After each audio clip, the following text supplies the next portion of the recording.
ನಮಸ್ಕಾರ ವೀಕ್ಷಕರೇ, ಎಲ್ಲರಿಗೂ ಕೂಡ ದಿ ಕಸ್ಬು ಪೀಪಲ್ ಚಾನಲ್ಗೆ ಸ್ವಾಗತ. ಈ ದಿನ ನಾನು ಬೇಸಿಕ್ ಅಂಡರ್ಸ್ಟ್ಯಾಂಡಿಂಗ್ ಆಫ್ ಭಾವೋದ್ಭವಂ ಅಂದರೆ ಏನು ಅದರ ಬಗ್ಗೆ ಈ ಒಂದು ವಿಡಿಯೋ ಆಗಿರುತ್ತೆ. ಅದ್ರ ಬಗ್ಗೆ ನಾನು ಮಾತಾಡ್ತೀನಿ ಈ ಒಂದು ದಿನ. ಏನು ಜನ ಭಾವೋದ್ಭವಂ ಅಂತ ಹೇಳ್ತಾರೆ, ಅಸ್ಟ್ರಾಲಜರ್ ಭಾವೋದ್ಭವಂ ಅಂತ ಹೇಳ್ತಾರೆ. ಈ ಮನೆಯಿಂದ ಆ ಮನೆಗೆ ಇದಾಗುತ್ತೆ, ಈ ಮನೆಯಿಂದ ಈ ಮನೆಗೆ ಈ ಸಂಬಂಧ ಬರುತ್ತೆ, ಅಲ್ಲಿಂದ ಇದು ಬರುತ್ತೆ. ಅದು ಏನು ಆ್ಯಕ್ಚುಲಿ ಏನು in terms of what they are speaking, ಭಾವೋದ್ಭವಂ ಅಂದರೆ ಏನು? ಒಂದು ಬೇಸಿಕ್ಕಾಗಿ ಹೇಳ್ತಾ ಹೋಗ್ತೀನಿ. ಭಾವೋದ್ಭವಂ ಅಂದರೆ ವೀಕ್ಷಕರು ಏನು ಅಂದರೆ, ಒಂದು ಮನೆಯಿಂದ ಇನ್ನೊಂದು ಮನೆಗೆ ಇರ್ತಕ್ಕಂಥ ಒಂದು ಸಂಬಂಧ, ಅದರ ಬಗ್ಗೆ ಈ ಭಾವೋದ್ಭವ ಮಾತಾಡುತ್ತೆ ವೀಕ್ಷಕರೇ. ಓಕೆ, ಒಂದು ಮನೆಯಿಂದ ಇನ್ನೊಂದು ಮನೆಗೆ ಇರ್ತಕ್ಕಂಥ ಒಂದು relationship aspect between two houses, ಒಂದು ಮನೆಯಿಂದ ಇನ್ನೊಂದು ಮನೆಗೆ ಇರ್ತಕ್ಕಂಥ ಒಂದು ರಿಲೇಷನ್ಶಿಪ್ ಆಸ್ಪೆಕ್ಟ್ ಬಗ್ಗೆ ಈ ಒಂದು ಭಾವೋದ್ಭವ ಮಾತಾಡುತ್ತೆ ವೀಕ್ಷಕರೇ. ಆ ಭಾವೋದ್ಭವದಲ್ಲಿ ಗುಡ್ ಪಾಯಿಂಟ್ಸ್ ಅಂತಿದೆ, ಬ್ಯಾಡ್ ಪಾಯಿಂಟ್ಸ್ ಅಂತಿದೆ, ನ್ಯೂಟ್ರಲ್ ಪಾಯಿಂಟ್ಸ್ ಅಂತ ಇದೆ ಭಾವೋದ್ಭವದಲ್ಲಿ. ಇಲ್ಲಿ ಗುಡ್ ಅಂತ ತಗೊಂಡಾಗ 5, 9, 11, 5ನೇ ಮನೆ, 9ನೇ ಮನೆ, 11ನೇ ಮನೆ. ಅದನ್ನು ಮನೆ ಅನ್ನೋಕ್ಕಿಂತ ಡಿಫ್ರೆನ್ಸ್, ಒಂದು ಮನೆಯಿಂದ ಇನ್ನೊಂದು ಮನೆಗೆ 5ನೇ ಮನೆ, 9ನೇ ಮನೆ ಮತ್ತು 11ನೇ ಮನೆಯ ಡಿಫ್ರೆನ್ಸ್ ಏನಾದರೂ ಬಂದರೆ ಅದು ಎಕ್ಸಲೆಂಟ್, ದಿ ಬೆಸ್ಟ್. ಆ ಒಂದು ಮನೆಯ ಫಲ ನಿಮಗೆ ಒಳ್ಳೆಯ ರೂಪದಲ್ಲಿ ಸಿಗ್ತದೆ. That is going to be a positive. ಅದೊಂದು ಫಸ್ಟ್ ಕ್ರೈಟೀರಿಯಾ ಮತ್ತು ಫಸ್ಟ್ ಕಂಡೀಷನ್ ಆಫ್ ದ ಭಾವೋದ್ಭವಂ. 5, 9, 11 ಇತ್ತ, ದಟ್ಸ್ ಗುಡ್, ದಟ್ಸ್ ಎಕ್ಸಲೆಂಟ್. ಅದೇ ಆ ಒಂದು ಮನೆಯಿಂದ ಇನ್ನೊಂದು ಮನೆಗೆ ಏನಾದರೂ ಡಿಫ್ರೆನ್ಸು, 4ನೇ ಮನೆ, 6ನೇ ಮನೆ, 8ನೇ ಮನೆ, 10ನೇ ಮನೆ, 12ನೇ ಮನೆ. ಇನ್ನೊಂದು ಸತಿ ಹೇಳ್ತಾ ಇದ್ದೀನಿ, 4ನೇ ಮನೆ, 6ನೇ ಮನೆ, 8ನೇ ಮನೆ, 10ನೇ ಮನೆ, 12ನೇ ಮನೆ. ಈ ಮನೆಗಳೇನಾದರೂ ಒಂದು ಮನೆಯಿಂದ ಇನ್ನೊಂದು ಮನೆಗೆ, ಈ ಮನೆಗಳು ಅಂದರೆ ಇಷ್ಟು ಮನೆಗಳ ಅಂತರ, ಇಷ್ಟು ಮನೆಗಳ ಡಿಫ್ರೆನ್ಸ್ ಏನಾದರೂ ಬಂದರೆ that is going to be negativity, highest ಒಂದು negative scenario ಕೊಟ್ಬಿಡುತ್ತದೆ.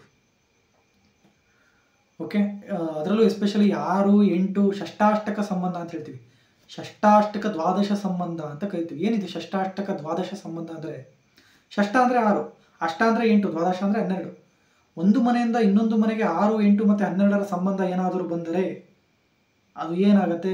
It is one of the worst, it is the worst. ಅಂದರೆ ಒಂದು ಪರ್ಟಿಕ್ಯುಲರ್ ಮನೆಯ ರಿಸಲ್ಟು ನೆಗೆಟಿವ್ ಆಗಕ್ಕೆ ಸ್ಟಾರ್ಟ್ ಆಗುತ್ತೆ. ಓಕೆ, ಆ್ಯಂಡ್ ನೆಕ್ಸ್ಟ್ ಇನ್ನೊಂದು ಏನಪ್ಪ ಅಂದರೆ, ಇನ್ನು ನ್ಯೂಟ್ರಲ್ ಅಂತ ತೊಗೊಂಡಾಗ ಯಾವ್ದು ನ್ಯೂಟ್ರಲ್ ಆಗುತ್ತೆ ಅಂದರೆ, 3ನೇ ಮನೆ, 2ನೇ ಮನೆ, 7ನೇ ಮನೆ, 3ನೇ ಮನೆ, 2ನೇ ಮನೆ, 7ನೇ ಮನೆ. ಅದೊಂದು ಸ್ವಲ್ಪ ನ್ಯೂಟ್ರಲ್ ಆಗಿ ಆ್ಯಕ್ಟ್ ಆಗುತ್ತೆ. ಈ ಕಡೆ ಕೆಟ್ಟದೂ ಅಲ್ಲ, ಈ ಕಡೆ ಒಳ್ಳೇದು ಅಲ್ಲ. 3ನೇ ಮನೆ ಏನು ಹೇಳುತ್ತೆ ಅಂದರೆ ಎಫರ್ಟು.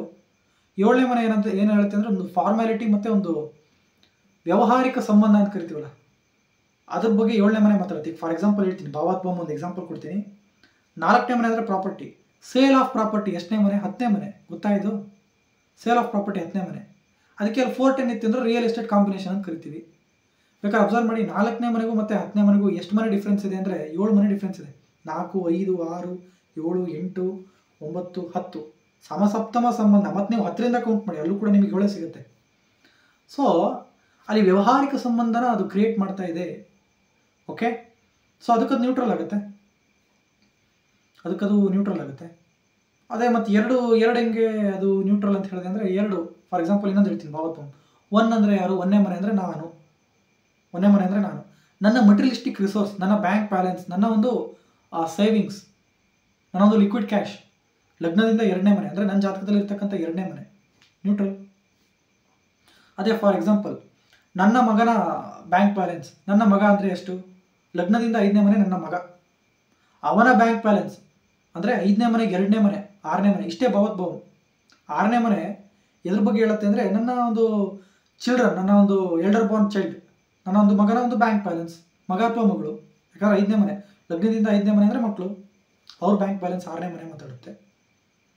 ಸೊ ಇದು ಒಂದು ಭಾವೋದ್ಭವಂ ಕಾನ್ಸೆಪ್ಟ್ ವೀಕ್ಷಕರೇ. ಈಗ ಫಾರ್ ಎಕ್ಸಾಂಪಲ್ ಒಂದು ಎಕ್ಸಾಂಪಲ್ ಆಗಿ, ಆ್ಯಸ್ ಎ ಎಕ್ಸಾಂಪಲ್ ನಾನು ಕೊಡ್ತೀನಿ. ಮದುವೆ ಬೇಡ, ಸಿಂಪಲ್ ಆಗಿ ಹೇಳ್ತೀನಿ. ಒಬ್ಬರಿಗೆ ರಾಹು ದಶ ರನ್ ಆಗ್ತಾ ಇದೆ ಅಂತ ತಿಳ್ಕೊಳ್ಳಿ. ಜಸ್ಟ್ ಅಸ್ಯೂಮ್ ಒಬ್ಬ ವ್ಯಕ್ತಿಗೆ ರಾಹು ಗ್ರಹದ ಒಂದು ಮಹಾದಶ ರನ್ ಆಗ್ತಾ ಇದೆ. ಈಗ ಜಸ್ಟ್ ಸ್ಟಾರ್ಟ್ ಆಗಿದೆ. ಓಕೆ, ಈಗ ಜಸ್ಟ್ ಸ್ಟಾರ್ಟ್ ಆಗಿದೆ. ಆ ವ್ಯಕ್ತಿಗೆ ದಶದಲ್ಲಿ 6ನೇ ಮನೆ 7ನೇ ಮನೆ 10ನೇ ಮನೆ ಆಕ್ಟಿವೇಟ್ ಆಗಿದೆ ಅಂತ ತಿಳ್ಕೊಳ್ಳಿ. ಆ ವ್ಯಕ್ತಿಗೆ ದಶದಲ್ಲಿ 6ನೇ ಮನೆ 7ನೇ ಮನೆ 10ನೇ ಮನೆ ಆಕ್ಟಿವೇಟ್ ಆಗಿದೆ. ಅದು ಯಾವ ವಿಚಾರದಲ್ಲಿ ಗುಡ್ ಆಗಿರುತ್ತೆ, ಯಾವ ವಿಚಾರದಲ್ಲಿ ಬ್ಯಾಡ್ ಆಗಿರುತ್ತೆ ಅಂತ 3 ಮನೆ ಆಕ್ಟಿವೇಟ್ ಆಗಿದೆ ಅಷ್ಟೇ. ನಮಗೆ ಏನೇನು ಬೇಡ, ನಕ್ಷತ್ರ ಲಾಡು ಸಬ್ ಲಾಡು ಅದೆಂತ ಬೇಡ, ಇಷ್ಟೇ ಕನ್ಸಿಡರೇಷನ್ ತಗೊಳ್ಳಿ. 3 ಮನೆ ಆಕ್ಟಿವೇಟ್ ಆಗಿದೆನಪ್ಪ, 6ನೇ ಮನೆ 7ನೇ ಮನೆ 10ನೇ ಮನೆ, ಈ 3 ಮನೆ ಆಕ್ಟಿವೇಟ್ ಆಗಿದೆ. ರಾಹು ನಕ್ಷತ್ರದಲ್ಲೇ ಕೂತಿದ್ದಾನೆ, ರಾಹು ಸಬ್ಲಾಡಲ್ಲೇ ಕೂತಿದ್ದಾನೆ, ಕೂತ್ಕೊಂಡ್ಬಿಟ್ಟು ಈ 3 ಮನೆ ಆಕ್ಟಿವೇಟ್ ಮಾಡಿದ್ದಾನೆ, 6, 7, 10 ಅಷ್ಟೇ. ಅದು ಯಾವ ಯಾವ ವಿಚಾರದಲ್ಲಿ ಕೆಟ್ಟದಾಗತ್ತೆ, ಯಾವ ಯಾವ ವಿಚಾರದಲ್ಲಿ ಒಳ್ಳೇದಾಗತ್ತೆ ಅಂತ ಹೇಳ್ತಕ್ಕಂಥದ್ದು ಈ ಒಂದು ಭವಾದ್ಭವ ವೀಕ್ಷಕರೇ, ಅರ್ಥ ಮಾಡ್ಕೊಳ್ಳಿ. ಸೊ ಇಲ್ಲಿ ನನ್ನ ಒಂದು ಕಮೆಂಟ್ ಸೆಷನಲ್ಲಿ ಒಬ್ರು ಕಮೆಂಟ್ ಮಾಡಿದ್ರು, ಸರ್ ಲೈಕ್ ವೇಟೇಜ್ ಎಷ್ಟು, ನಕ್ಷತ್ರ ಲಾಡಿನ ವೇಟೇಜ್ ಒಂದು 30% ಇರುತ್ತೆ, ನಕ್ಷತ್ರ ಲಾಡಿನ ವೇಟೇಜ್ ಬಂದ್ಬಿಟ್ಟು 30%, ಸಬ್ ಲಾಡಿನ ವೇಟೇಜ್ 50%, ಪ್ಲಾನೆಟ್ ಲಾರ್ಡ್ ಅಂದರೆ ಗ್ರಹದ ಒಂದು ಗ್ರಹ ಕೂತಿರ್ತಕ್ಕಂಥ ಮನೆ ವೇಟೇಜ್ ಬಂದ್ಬಿಟ್ಟು 20%. ಓಕೆ, ಅದಕ್ಕೆ ಯಾವುದೇ ಒಂದು ರಾಜಯೋಗ ಇರಿದ್ರೆ ಜಾತಕದಲ್ಲಿ ಅದ್ರ ಸಬ್ಲಾಟ್ ಚೆನ್ನಾಗಿದ್ರೆ ಮಾತ್ರ ಪಾಸಿಟಿವ್ ರಿಸಲ್ಟು, ಸಬ್ಲಾಟ್ ಕೆಟ್ಟಿತ್ತು ಅಂದರೆ ನೆಗೆಟಿವ್ ಏನಾದ್ರು ತೊಗೊಂಡೋಗುತ್ತೆ ರಾಜಯೋಗ ಅನ್ನೋದು. ಆ್ಯಂಡ್ ಇಲ್ಲಿ ಈ ಮ್ಯಾಟ್ರಿಗೆ ಬರೋಣ. ಸೊ ಇಲ್ಲಿ ನಾನೀಗ ಆಲ್ರೆಡಿ ಈಗ ಕನ್ಕ್ಲೂಡ್ ಮಾಡಿದ್ದೀನಿ. ಇವಾಗ 6, 7, 10 ಕಾಂಬಿನೇಷನ್ ರಾಹು ದಶದಲ್ಲಿ ರನ್ ಆಗ್ತಾಯಿದೆ. ಅದು ಯಾವ ವಿಚಾರದಲ್ಲಿ ಗುಡ್ ಇರುತ್ತೆ, ಯಾವ ವಿಚಾರದಲ್ಲಿ ಬ್ಯಾಡ್ ಇರುತ್ತೆ ಅಂತದ್ದು ಹೇಗೆ ಹೇಳ್ಬೋದು, ಭಾವೋದ್ಭವದಿಂದ ಹೇಳ್ಬೋದು.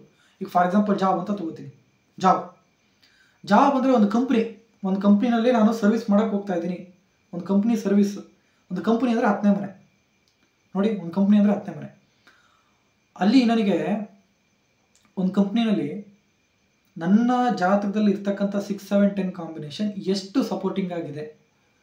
10ನೇ ಮನೆಯಿಂದ ಏನಾದರೂ 5, 9, 11 ಸಂಬಂಧ ಬಂದರೆ that is good, that is going to be excellent, fantastic. 10ನೇ ಮನೆಗೆ ಏನಾದರೂ, ಈಗ ನಾನು ಹೇಳಿದೆ ಕಂಪ್ನಿ ಅಂದರೆ 10ನೇ ಮನೆ, ನಾನು ಫಸ್ಟಿಗೆ ಒಂದು ಲೈನ್ ಹೇಳಿದ್ದೆ ನೋಡಿ, 5, 9, 11 ರಿಲೇಷನ್ಶಿಪ್ ಬಂದರೆ ಒಂದು ಮನೆಯಿಂದ ಇನ್ನೊಂದು ಮನೆಗೆ, ದಟ್ಸ್ ಗುಡ್. 10ನೇ ಮನೆ ಅಂದರೆ ಕಂಪ್ನಿ. ನನ್ನ ಜಾತಕದಲ್ಲಿ ಇರ್ತಕ್ಕಂಥದ್ದು 6, 7, 10 ಕಾಂಬಿನೇಷನ್.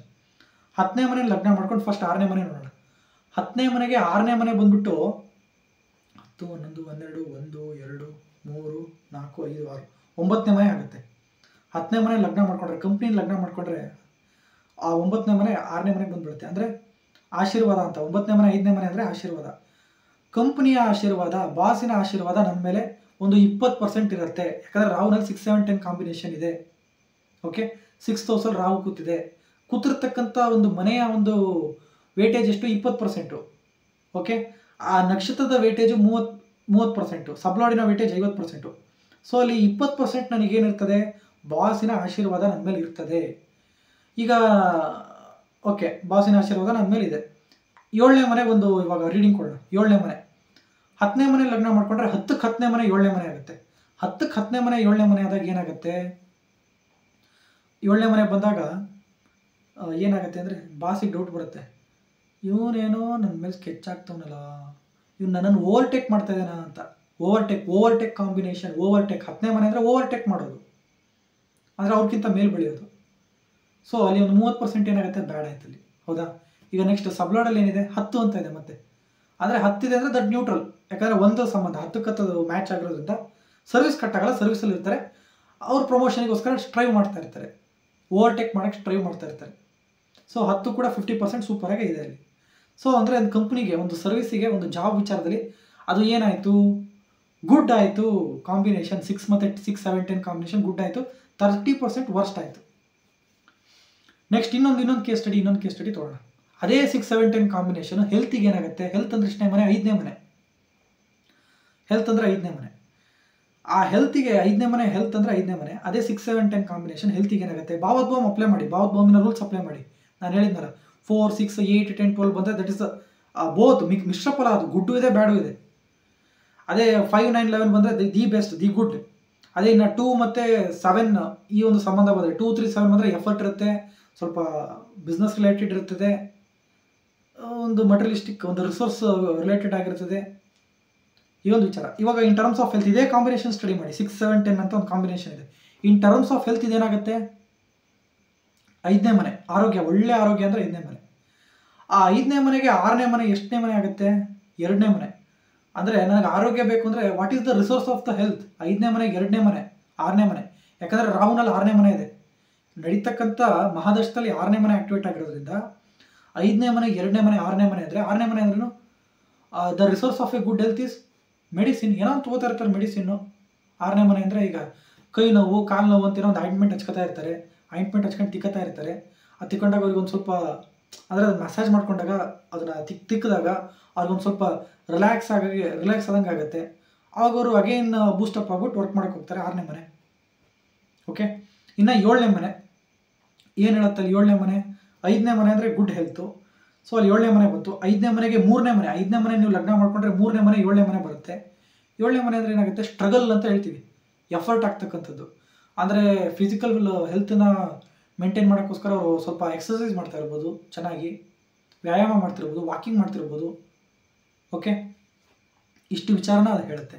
ಇನ್ನು 10ನೇ ಮನೆ, 5ನೇ ಮನೆನ ನೀವು ಲಗ್ನ ಮಾಡಿಕೊಂಡ್ರೆ ವೀಕ್ಷಕರ, 5ನೇ ಮನೆ ನೀವು ಲಗ್ನ ಮಾಡಿಕೊಂಡ್ರೆ ಅಲ್ಲಿಂದ 6ನೇ ಮನೆ 10ನೇ ಮನೆ ಆಗುತ್ತೆ. ಅಂದರೆ 5ನೇ ಮನೆ ಲಗ್ನ 5, 6, 7, 8, 9, 10 ಅಂದರೆ 5ನೇ ಮನೆಗೆ 6ನೇ ಮನೆ 10ನೇ ಮನೆ ಆಗುತ್ತೆ. ಅಂದರೆ ಏನಾಯಿತು? ಆ ವ್ಯಕ್ತಿಗೆ ಒಂದು 50% ಏನೋ ಒಂದು ದೊಡ್ಡ ಕಾಯಿಲೆ ಇರೋ ಕಾಂಬಿನೇಷನ್ ಇರುತ್ತೆ. ಓಕೆ, ಒಂದು 50%. So in terms of health ಇಲ್ಲಿ ಏನಾಯಿತು? ಇನ್ ಟರ್ಮ್ಸ್ ಆಫ್ ಹೆಲ್ತ್ ಅಂತ ತಗೊಂಡಾಗ there is going to be a problem in is health. With regards to health ಅವನಿಗೆ ಈ 6, 7, 10 ಅಂತಕ್ಕಂಥ ಕಾಂಬಿನೇಷನ್ ರಾಹು ಮಹಾದಶದಲ್ಲಿ ಸಮಸ್ಯೆ ಮಾಡ್ತದೆ. ಅವನು ಹುಷಾರಾಗಿರಬೇಕು, ಫಿಸಿಕಲ್ ಫಿಟ್ನೆಸ್ಸನ್ನು ಮೇಂಟೈನ್ ಮಾಡಬೇಕು. ಇನ್ ಟರ್ಮ್ಸ್ ಆಫ್ ಹೆಲ್ತ್ ಏನಾಯಿತು? ನ್ಯೂಟ್ರಲ್ ಆಯ್ತದು. 30% ನ್ಯೂಟ್ರಲ್ಲು, ಇನ್ನು ಈ ಕಡೆ 50, ಈ ಕಡೆ 20, ಇನ್ನು 70% ಸ್ವಲ್ಪ ಕಷ್ಟ ಅದು. ಓಕೆ ನೋಡಿ, ಅಲ್ಲಿ ಜಾಬಲ್ಲಿ ಪಾಸಿಟಿವ್ ಆಯಿತು, ಇಲ್ಲಿ ಹೆಲ್ತಲ್ಲಿ ಒಂದು ಸ್ವಲ್ಪ ಮಿಕ್ಸ್ಡ್ ನೆಗೆಟಿವ್ ಆಯಿತು. ಇನ್ ಟರ್ಮ್ಸ್ ಆಫ್ ಮದುವೆ ಅದೇ ಕಾಂಬಿನೇಷನ್ ಮದುವೆಗೆ ಏನು ಮಾಡ್ತದೆ? ಮದುವೆ ಅಂದರೆ ಎಷ್ಟನೇ ಮನೆ? ಸಾಂಸಾರಿಕ ಬದುಕು, ಸಾಂಸಾರಿಕ ಜೀವನ. ಮದುವೆ ಅಂದರೆ ಎಷ್ಟನೇ ಮನೆ ವೀಕ್ಷಕರೇ? 7ನೇ ಮನೆ ಮದುವೆ ಅಂದರೆ. 20% ಆರಿದೆ, ರಾಹು 6 ಅಂದರೆ 6, 7, 10 ಕಾಂಬಿನೇಷನ್ ಇದೆ. ಅಲ್ಲೇ ನೋಡ್ತಾ ಬನ್ನಿ, 6, 7, 10 ಅಂತ ಇದೆ. 6ನೇ ಮನೆ ಮದುವೆಗೆ ಏನು ಮಾಡುತ್ತೆ? 7ನೇ ಮನೆ ಅಂದರೆ ಗಂಡ ಅಥವಾ ಹೆಂಡತಿ. 7ನೇ ಮನೆಗೆ ವ್ಯಯಸ್ಥಾನ. 7ನೇ ಮನೆ ನೀವು ಲಗ್ನ ಮಾಡ್ಕೊಂಡ್ರೆ 7ನೇ ಮನೆಗೆ 12ನೇ ಮನೆ ಅಂದರೆ 7ನೇ ಮನೆಗೆ ವ್ಯಯಸ್ಥಾನ 6ನೇ ಮನೆ. ಅವಾಗ ಅಲ್ಲಿ ಏನಾಗ್ತದೆ? ಅಂಡರ್ಸ್ಟ್ಯಾಂಡಿಂಗ್ ಇರಲ್ಲ, ಜಗಳ ಆಡೋದು, ಕಿತ್ತಾಡೋದು. ಅದು ಎಡ ಅಂದರೆ ಈ ಅಪ್ಪ ಬಲ ಅಂತಿರ್ತದೆ, ಈ ಅಮ್ಮ ಅಯ್ಯಪ್ಪ ಹಾಯ್ ಅಂದರೆ ಈ ಅಮ್ಮ ಮೂತಿ ತಿರುಗ್ತಿರ್ತದೆ. ಈ ಥರ ಒಂದು ಅಲೈನ್ಮೆಂಟು ಗ್ರಾಮೀಣವಾಗಿ ನಾನು ಮಾತಾಡ್ತಾ ಇದ್ದೀನಿ ಇಲ್ಲಿ. ಅಂದರೆ ಅಷ್ಟು ಅಂಡರ್ಸ್ಟ್ಯಾಂಡಿಂಗ್ ಇರಲ್ಲ ಅಲ್ಲಿ. ಮದುವೆನಲ್ಲಿ ಒಂದು ಸ್ವಲ್ಪ ಇರಿಸು ಮುರಿಸು ಇರ್ತದೆ, ಒಂದು 20%. ಯಾಕಂದರೆ ರಾಹು 6ನೇ ಮನೆ ಕೂತಿರೋದ್ರಿಂದ. 6ನೇ ಮನೆ ಅಲ್ಲಿ ಯಾವುದೇ ಗ್ರಹ ಕೂತರು ಕೂಡ 6ನೇ ಮನೆ ಮ್ಯಾರೇಜ್ ಲೈಫಲ್ಲಿ ಡಿಸ್ಟರ್ಬ್ ಮಾಡುತ್ತದು. ಇನ್ನು ನೆಕ್ಸ್ಟ್ 7ನೇ ಮನೆ ಇದೆ ಅಲ್ಲಿ. 7ನೇ ಮನೆ ಇದ್ದಾಗ ಏನಾಗ್ತದೆ? ಗುಡ್, ಒಂದು 30% ಮೇಂಟೈನ್ ಆಗ್ತಾ ಇರ್ತದೆ. ಸಬ್ಲೋಡಲ್ಲಿ 10ನೇ ಮನೆ ಇದೆ. ಸಬ್ಲೋಡಲ್ಲಿ 10ನೇ ಮನೆ ಇದೆ. ಸೊ 7ನೇ ಮನೆ ನೀವು ಲಗ್ನ ಮಾಡಿಕೊಂಡ್ರೆ 7ನೇ ಮನೆ ಅಂದರೆ ಮದುವೆ, 7ನೇ ಮನೆ ಭಾವತ್ ಭಾವ ಹೇಳ್ತಾ ಇದ್ದೀನಿ. ಇಷ್ಟೋ ತನಕ ನಾನು ಹೇಳ್ತಿರೋದಿಲ್ಲ ಭಾವತ್ ಭಾವ. 7ನೇ ಮನೆ ನೀವು ಲಗ್ನ ಮಾಡಿಕೊಂಡ್ರೆ ಇನ್ ಟರ್ಮ್ಸ್ ಆಫ್ ಮ್ಯಾರೇಜ್ 7ನೇ ಮನೆಗೆ 4ನೇ ಮನೆ ನೋಡಿ. 7ನೇ ಮನೆ 7, 8, 9, 10 4ನೇ ಮನೆ. 7ನೇ ಮನೆಗೆ 4ನೇ ಮನೆ 10ನೇ ಮನೆ ಆಗಿರೋದ್ರಿಂದ ಅಲ್ಲಿ ಎಮೋಷನಲ್ ಸಪೋರ್ಟ್ ಇರೋದಿಲ್ಲ. Lack of emotional support. ಅವ್ರು ಎಮೋಷ್ನಲಿ ತುಂಬ ಸೋಕೋತಾ ಇದ್ದಾರೆ ಅಂದರೆ 5ನೇ ಮನೆ ಇರುತ್ತೆ. 5ನೇ ಮನೆ ಸಂಬಂಧ, ಪಂಚಮ ಸಂಬಂಧ. ನಾನು ಹೇಳಿದೆ 5, 9, 11 ಬಂದರೆ ಗುಡ್. ಅದರದ್ದೇನು 5, 9, 11 ಈಸ್ ಬ್ಯಾಡ್, ಮಿಕ್ಸ್ಡ್ ವಿಷಫಲ. ಬ್ಯಾಡು ಇದೆ, ಗುಡ್ ಇದೆ, ಗುಡ್ ಬ್ಯಾಡ್ ಆಗಲಿ ಎಲ್ಲ ಇದೆ. ಅದರದ್ದೇನು 5, 9, 11. ಸೊ ಅಲ್ಲಿ 10 ಇರೋದ್ರಿಂದ ಏನಾಗುತ್ತೆ? ಎಮೋಷ್ನಲ್ ಸಪೋರ್ಟ್ ಇರಲ್ಲ. ಅವ್ರೇನೋ ಅಂದರೆ ಇವರೇನೋ ಅರ್ಥ ಮಾಡ್ಕೊಳ್ಳೋದು, ನಾನು ಹೇಳ್ದಂಗೆ ಕೇಳೋಂಥ ಇವ್ರು ಅನ್ನೋದು, ಅವ್ರು ನಾನು ಕೇಳಲ್ಲ ಅಂತ ಅವ್ರು ಅನ್ನೋದು, ಕ್ಲಾಶಸ್ ಎಲ್ಲ ಕ್ರಿಯೇಟ್ ಆಗೋದು. ಅದು ಡೈವರ್ಸ್ ತನಕ ಹೋಗ್ತಕ್ಕಂಥದ್ದು. ಯಾಕಂದರೆ 10ನೇ ಮನೆ ಅಂದರೆ ಲೀಗಲ್ಲು, 6, 10 ಅಂದರೆ ಪ್ಯೂರ್ ಡೈವರ್ಸ್ ಕಾಂಬಿನೇಷನ್. ಅದು ಈ ಥರ ಒಂದು issues in terms of marriage ಈ ಕಾಂಬಿನೇಷನ್ ಕೊಡುತ್ತೆ. ಇದೊಂದು ಸ್ಟಡಿ, ಬಟ್ ಎಲ್ಲದಕ್ಕಿಂತ ದೊಡ್ಡದು ಮನಸ್ಥಿತಿ. ಅದು ಸ್ಟಡಿ ಪರ್ಪಸ್ ಆಗಿ ಭಾವದ ಭಾವನ ಎಕ್ಸ್ಪ್ಲೇನ್ ಮಾಡ್ತಕ್ಕಂಥದ್ದು ನಾನು. ಓಕೆ, ನೆಕ್ಸ್ಟ್ ಈಗ ಈ 3 ವಿಚಾರ ಆಯಿತು. ಇವಾಗ ನೆಕ್ಸ್ಟ್ ಇನ್ ಟರ್ಮ್ಸ್ ಆಫ್ ಯಾವ್ದು ತೊಗೊಳ್ಳೋಣ? ಚೈಲ್ಡ್ ಬರ್ತ್ ತೊಗೊಳ್ಳೋಣ. ಚೈಲ್ಡ್ ಬರ್ತಿಗೆ ಏನಾಗುತ್ತೆ? ಇದೇ ಕಾಂಬಿನೇಷನ್ 6, 7, 10 ಕಾಂಬಿನೇಷನ್. ಚೈಲ್ಡ್ ಬರ್ತಲ್ಲಿ ಏನು ಮಾಡುತ್ತಿದ್ದು? 5ನೇ ಮನೆ 5ನೇ ಮನೆ ಅಂದರೆ ಈಗ ಫಾರ್ ಎಕ್ಸಾಂಪಲ್ ನಾನು ಹೇಳಿದೆ 5, 9, 11 ಬಂದರೆ ದಟ್ ಇಸ್ ಗುಡ್ ಅಂತ. ಈಗ 5ನೇ ಮನೆ ಇದೆ ನಮ್ಮ ಹತ್ರ. ಚೈಲ್ಡ್ ಬರ್ತ್ ಅಂದರೆ 5ನೇ ಮನೆ. ಮತ್ತೆ ಅದಕ್ಕೆ 5ನೇ ಮನೆಗೆ 2ನೇ ಮನೆ 6ನೇ ಮನೆ ಆಯಿತು. ಅಂದರೆ ಚೈಲ್ಡ್ ಬರ್ತ್ ಬೇಕು ಅಂದರೆ ಅದೇ ಒಂದು ಸ್ವಲ್ಪ ಮೆಡಿಕೇಶನ್ಸ್ ಎಲ್ಲ ಇರಬೇಕಾಗುತ್ತೆ. ಅಗೇನ್ 5ನೇ ಮನೆಗೆ 3ನೇ ಮನೆ 7ನೇ ಮನೆ ಭಾವಾತ್ ಭಾವ ಹೇಳ್ತಾ ಇರೋದು. ಅಂದರೆ 7ನೇ ಮನೆ ಅಂದರೆ ಸ್ವಲ್ಪ ಹೆಲ್ತು, ಫಿಸಿಕಲ್ ಫಿಟ್ನೆಸ್, ಹೆಲ್ತು ಸ್ವಲ್ಪ ಮೇಂಟೈನ್ ಮಾಡಿ, ಫುಡ್ ಹ್ಯಾಬಿಟ್ಸ್ ಎಲ್ಲ ಮೇಂಟೈನ್ ಮಾಡಿ ಎಫರ್ಟ್ ಅವರು ಸ್ಟ್ರೈವ್ ಮಾಡಿದ್ರೆ ಚೈಲ್ಡ್ ಬರ್ತ್ ಆಗುತ್ತೆ. ಅಗೇನ್ 5ನೇ ಮನೆಗೆ 6ನೇ ಮನೆ 10ನೇ ಮನೆ ಅಂದರೆ ಒಂದು ಸ್ವಲ್ಪ through the medical assistance there is going to be child birth. ಯಾಕಂದರೆ 10ನೇ ಮನೆ ಆಸ್ಪತ್ರೆ. 5ನೇ ಮನೆಗೂ ಮತ್ತು 10ನೇ ಮನೆಗೂ 6 ಮನೆ ಡಿಫ್ರೆನ್ಸ್ ಇದೆ. ಆರು ಅಂದ್ರೇನು ಡಾಕ್ಟ್ರು, ಆಸ್ಪತ್ರೆ. ಸೊ ಅಲ್ಲಿ ಚೈಲ್ಡ್ ಬರ್ತ್ಗೂ ಕೂಡ ಅದು ನ್ಯೂಟ್ರಲ್ ಆಯಿತು. ಸೊ ವೀಕ್ಷಕರೇ, ಇದನ್ನು ನಾವು ಭಾವೋದ್ಭವಂ ಅಂತ ಇದನ್ನು ನಾವು ಕರಿತೇವೆ. ಒಂದು ಮನೆಯಿಂದ ಇನ್ನೊಂದು ಮನೆಗೆ ಸಂಬಂಧ, ಅದೇ ಭಾವೋದ್ಭವಂ. ಫಾರ್ ಎಕ್ಸಾಂಪಲ್ ಇನ್ನೊಂದು ಎಕ್ಸಾಂಪಲ್ ಕೊಡೋಣ ಭಾವೋದ್ಭವಂಗೆ, ಅದು ಕಾಂಬಿನೇಷನ್ ಬಗ್ಗೆ ಆಯಿತು. ಇನ್ನೊಂದು ಎಕ್ಸಾಂಪಲ್ ಅಂದರೆ, ನನ್ನ ಕೆಲಸ, ನನ್ನ ಒಂದು ಜಾಬ್, ನನ್ನ ಒಂದು ಸರ್ವಿಸ್ ಎಷ್ಟನೇ ಮನೆ? ನಾನು ಅಂದರೆ 1ನೇ ಮನೆ. ನನ್ನ ಸರ್ವಿಸ್, ನನ್ನ ಒಂದು ಜಾಬ್, ನನ್ನ ಲಗ್ನದಿಂದ 6ನೇ ಮನೆ ನನ್ನ ಸರ್ವಿಸ್ ಬಗ್ಗೆ ಹೇಳುತ್ತದೆ. ನನ್ನ ಲಗ್ನದಿಂದ 6ನೇ ಮನೆ ನನ್ನ ಸರ್ವಿಸು.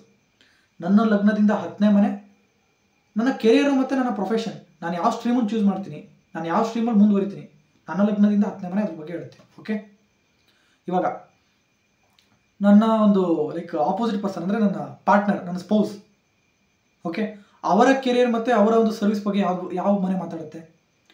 ಪಾರ್ಟ್ನರ್ ಅಥವಾ ಸ್ಪೌಸ್ ಅಂತ ತೊಗೊಂಡಾಗ 7ನೇ ಮನೆ. ಓಕೆ, ಅವರ ಕೆರಿಯರ್ 7ನೇ ಮನೆಗೆ 6ನೇ ಮನೆ, ಅವರ ಒಂದು ಸರ್ವಿಸ್ 7ನೇ ಮನೆಗೆ 6ನೇ ಮನೆ ಯಾವುದಾಗುತ್ತೆ? 7, 8, 9, 10, 11, 12, 12ನೇ ಮನೆ. 12ನೇ ಮನೆ ಆಪೋಸಿಟ್ ಪರ್ಸನ್ ಅಥವಾ ಪಾರ್ಟ್ನರ್ ಅಥವಾ ಸ್ಪೌಸಿನ ಒಂದು ಸರ್ವಿಸ್ ಬಗ್ಗೆ ಮಾತಾಡುತ್ತೆ. ಅವರು ಯಾವ ಸ್ಟ್ರೀಮಲ್ಲಿ ಮುಂದುವರಿತಾರೆ, ಅವರ ಪ್ರೊಫೆಷನ್ ಮತ್ತು ಅವರ ಕೆರಿಯರ್ ಬಗ್ಗೆ ಮಾತಾಡ್ತಕ್ಕಂಥ ಮನೆ ಯಾವುದು? ಅದೇ 7ನೇ ಮನೆಯಿಂದ 10ನೇ ಮನೆ ಕೌಂಟ್ ಮಾಡಿ. 7, 8, 9, 10, 11, 12, 1, 2, 3, 4 ಅಂದರೆ 10ನೇ ಮನೆ, ಸಾರಿ 4ನೇ ಮನೆ. ಓಕೆ, 4ನೇ ಮನೆ ಬಂದ್ಬಿಟ್ಟು ನನ್ನ ಲಗ್ನದಿಂದ 4ನೇ ಮನೆ ನನ್ನ ಸ್ಪೌಸ್ ಅಥವಾ ಆಪೋಸಿಟ್ ಪರ್ಸನ್ ಅಥವಾ ಪಾರ್ಟ್ನರಿನ ಒಂದು ಕೆರಿಯರ್ ಬಗ್ಗೆ ಹೇಳುತ್ತೆ. ಅವರು ಯಾವ ಒಂದು ಸ್ಟ್ರೀಮನ್ನ ಚೂಸ್ ಮಾಡ್ತಾರೆ ಅಂತ ಅದು ಹೇಳುತ್ತೆ. ಇನ್ ಜನರಲ್ ಆಗಿ ಒಂದು ಕೆರಿಯರ್ ಪ್ರಾಸ್ಪೆಕ್ಟ್ ಬಗ್ಗೆ ಮಾತಾಡುತ್ತೆ. ನನ್ನ ಲಗ್ನದಿಂದ 12ನೇ ಮನೆ ನನ್ನ ಆಪೋಸಿಟ್ ಪರ್ಸನ್ ಅಥವಾ ಪಾರ್ಟ್ನರ್ ಅಥವಾ ಸ್ಪೌಸಿನ ಒಂದು ಸರ್ವಿಸ್ ಬಗ್ಗೆ ಮಾತಾಡುತ್ತೆ. ನನ್ನ ಒಂದು ಸರ್ವಿಸ್ ಮತ್ತು ನನ್ನ ಒಂದು ಪ್ರೊಫೆಷನ್ ಮತ್ತು ನನ್ನ ಒಂದು ಕೆರಿಯರ್ ಬಗ್ಗೆ ಲಗ್ನದಿಂದ 6ನೇ ಮನೆ, ನನ್ನ ಲಗ್ನದಿಂದ, ನನ್ನ ಜಾತಕದ ನನ್ನ ಲಗ್ನದಿಂದ 6ನೇ ಮನೆ ಮತ್ತು 10ನೇ ಮನೆ ಅದು ನನ್ನ ಬಗ್ಗೆ ಮಾತಾಡುತ್ತೆ. ಇದು ಒಂದು what we call it as, ಇದನ್ನೇ ನಾವು ಭಾವೋದ್ಭವಂ ಅಂತ ಕರಿತೀವಿ.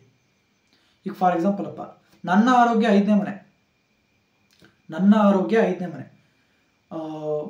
ಆಪೋಸಿಟ್ ಪರ್ಸನ್ ಅಂದರೆ ಸ್ಪೌಸ್ ಅಥವಾ ಪಾರ್ಟ್ನರ್, ಅವರ ಆರೋಗ್ಯ, ಅವರು ಅಂದರೆ 7ನೇ ಮನೆ. ಆಪೋಸಿಟ್ ಪರ್ಸನ್ ಅಥವಾ ಸ್ಪೌಸ್ ಅಥವಾ ಪಾರ್ಟ್ನರ್ ಅಂದರೆ 7ನೇ ಮನೆ. ಅವರ ಆರೋಗ್ಯ 7ನೇ ಮನೆಗೆ 5ನೇ ಮನೆ, ಅಲ್ಲಿಂದ 7ನೇ ಮನೆ ಲಗ್ನ ಮಾಡ್ಕೊಂಡು ಅಲ್ಲಿಂದ 5 ಕೌಂಟ್ ಮಾಡಿ, ನಿಮಗೆ 11ನೇ ಮನೆ ಸಿಗುತ್ತೆ. ಅಂದರೆ ಅವರ ಆರೋಗ್ಯ ಬಂದ್ಬಿಟ್ಟು 11ನೇ ಮನೆ. ಇದೇ ಭಾವೋದ್ಭವಂ ಹೇಳ್ತಕ್ಕಂಥ ಪ್ರಿನ್ಸಿಪಲ್. ಇದನ್ನು ಯಾವ ಥರ ಬೇಕಾದ್ರೂ ನೀವು ನೋಡ್ಬೋದು ವೀಕ್ಷಕರೇ. ಈಗ ಫಾರ್ ಎಕ್ಸಾಂಪಲ್ 9ನೇ ಮನೆ ಅಂದರೆ ತಂದೆ, 9ನೇ ಮನೆ ಅಂದರೆ ತಂದೆಯ ಆರೋಗ್ಯ, ಅದು ಹೇಗೆ? ಜಸ್ಟ್ ಒಂದು ಜನರಲ್ ಎಕ್ಸಾಂಪಲ್ ಹೇಳ್ತಾ ಇದ್ದೀನಿ. ಭಾವೋದ್ಭವಂ ಜಸ್ಟು ಒಬ್ಬರು ಜಾತಕ ನೀವು ನೋಡ್ಬಿಟ್ಟು ಇಷ್ಟು ಜಡ್ಜ್ ಮಾಡೋಕ್ಕಾಗಲ್ಲ. ಯಾಕಂದರೆ ಕರ್ಮಫಲ ಇಸ್ ದ ಇಂಡಿವಿಜುವಲ್, ಅದು ಇಂಡಿವಿಜುವಲ್ ಜಾತಕಕ್ಕೆ ವೇರಿಯೇಷನ್ ಆಗುತ್ತೆ. ಜಸ್ಟ್ ಫಾರ್ ಅಂಡರ್ಸ್ಟ್ಯಾಂಡಿಂಗ್ ಪರ್ಪಸ್ ನಾನಿಲ್ಲಿ ಒಂದು ಭಾವೋದ್ಭವಂ ಪ್ರಿನ್ಸಿಪಲ್ ಹೇಳ್ತಾ ಇದ್ದೀನಿ. 9ನೇ ಮನೆ ಅಂದರೆ ತಂದೆ, ಅವರ ಒಂದು ಆರೋಗ್ಯ ಯಾವ ಮನೆ ಹೇಳುತ್ತೆ ಅಂದರೆ ಲಗ್ನ 1ನೇ ಮನೆ. ಯಾಕಂದರೆ 9ನೇ ಮನೆಗೆ 5ನೇ ಮನೆ ಬಂದ್ಬಿಟ್ಟು 1ನೇ ಮನೆ ಆಗುತ್ತೆ ವೀಕ್ಷಕರೇ. 9, 10, 11, 12, 1 ಅಂದರೆ ಲಗ್ನ 1ನೇ ಮನೆ. ಅದು ತಂದೆಯ ಆರೋಗ್ಯ ಬಗ್ಗೆ ಹೇಳುತ್ತೆ, ಫಾದರ್ಸ್ ಹೆಲ್ತ್. ಓಕೆ, ಹಾಗೇನು ನೋಡಿ, 9ನೇ ಮನೆ ಅಂದರೆ ತಂದೆಯ ಮಗನ ಬಗ್ಗೆ ಯಾವ್ದು ಹೇಳುತ್ತೆ? 9ನೇ ಮನೆಗೆ 5ನೇ ಮನೆ ಅಂದರೆ ಯಾವುದು? 1ನೇ ಮನೆ. 1ನೇ ಮನೆ ಅಂದರೆ ಯಾರು? ನಾನು, ಯುವರ್ ಸೆಲ್ಫ್. 5ನೇ ಮನೆ, 9ನೇ ಮನೆಗೆ 5ನೇ ಮನೆ ಭಾವೋದ್ಭವಂ, ತಂದೆಯ ಮಕ್ಕಳು, ತಂದೆಗೆ ಮಕ್ಕಳು. 9ನೇ ಮನೆ ಲಗ್ನ ಮಾಡ್ಕೊಳ್ಳಿ, ಅಲ್ಲಿಂದ 5 ಕೌಂಟ್ ಮಾಡಿ, 1ನೇ ಮನೆ ಸಿಗುತ್ತೆ. 1ನೇ ಮನೆ ಅಂದರೆ ಯಾರು? ನೀವು, ಅಸೆಂಡೆಂಟ್, ಯು ಆರ್ ಬಾರ್ನ್. 1ನೇ ಮನೆ ಲಗ್ನ. ಸೊ ತಂದೆಯ ಮಕ್ಕಳು ಅಂದರೆ 1ನೇ ಮನೆ. ತಿರ್ಗಾ ನಾನೇ, ತಂದೆಯ ಹೆಲ್ತ್ ಕೂಡ 1ನೇ ಮನೆ, ತಂದೆಯ ಆರೋಗ್ಯ 1ನೇ ಮನೆ, ತಂದೆಯ ಮಕ್ಕಳು 1ನೇ ಮನೆ. ಸಿಂಪಲ್. ಸೊ ಇಷ್ಟನ್ನು ಹೇಳ್ತಾ ಐ ಗೆಸ್ ಭಾವೋದ್ಭವಂ ಕಾನ್ಸೆಪ್ಟ್ ಎಲ್ಲರಿಗೂ ಅರ್ಥ ಆಯಿತು ಅಂತ ತಿಳ್ಕೊಳ್ತಾ, ದಯವಿಟ್ಟು ಏನಾರು ಡೌಟ್ ಇದ್ದರೆ ಕಮೆಂಟ್ ಸೆಷನಲ್ಲಿ ಕಮೆಂಟ್ ಮಾಡಿ. ಏನಾರು ಡೌಟ್ ಇದ್ದರೆ ಕಮೆಂಟ್ ಸೆಷನಲ್ಲಿ ದಯವಿಟ್ಟು ಕಮೆಂಟ್ ಮಾಡಿ ಅಂತ ಹೇಳ್ತಾ, ಮುಂದಿನ ಎಪಿಸೋಡಲ್ಲಿ ಇದೇ ಥರ ಒಂದು ಬೆಸ್ಟ್ ಕಂಟೆಂಟ್ಗಳನ್ನು ನಾನು ತರ್ತೀನಿ ಅಂತ ಹೇಳ್ತಾ, ಎಲ್ಲ ನನ್ನ ಕಸ್ಬು ಪೀಪಲ್ ವೀಕ್ಷಕರಿಗೂ ಕೂಡ ಧನ್ಯವಾದಗಳು. Thank you.